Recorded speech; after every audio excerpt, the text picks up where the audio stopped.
Okay, my name is Tracy Gilmore, as you can see from the sign behind me.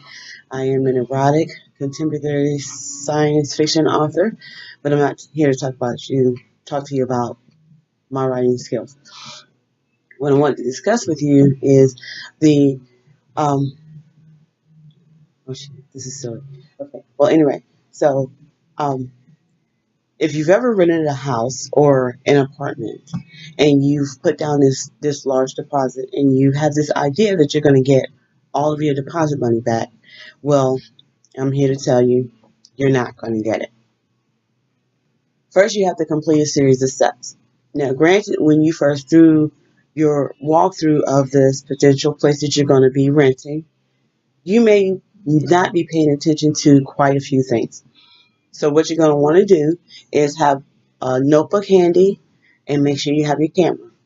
You're going to want to take pictures of every single detail of this place from top to bottom. That way you have documentation beforehand of the condition of the place before you actually rented it. Because even though you've been in there for a year and you're ready to look to move to a new location, or you are ready to re-sign your lease, you're going to have to make the place immaculate before you leave. And when I say immaculate, we're talking the whole 9 yards of scrubbing the railings of the shower door, to getting way behind the toilet, getting the dust from off the corners of the ceiling fan, the light switches, everything has to be perfectly cleaned. And then you might possibly get most of your money back. But for you to get exactly all of it back, that's not likely. They will find something wrong.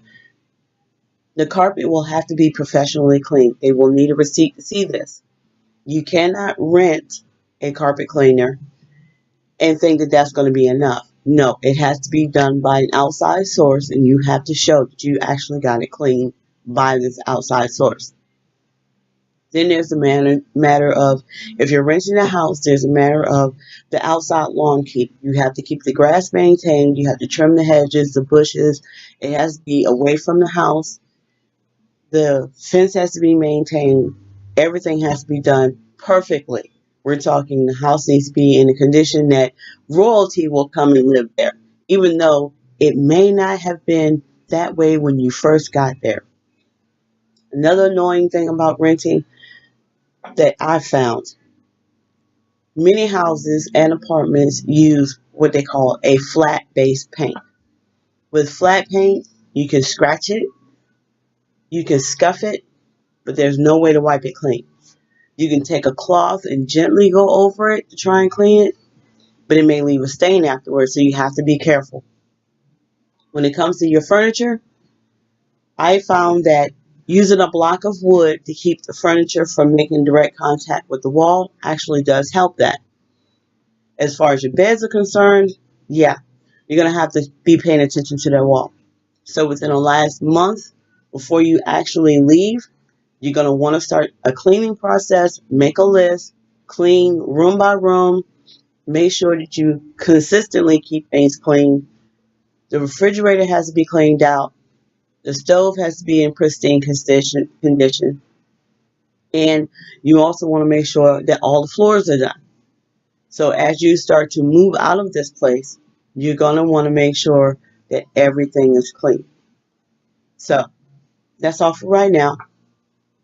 I will attempt to make another video tomorrow giving you more details about the moving in and moving out processes of being in a house or an apartment. Roma.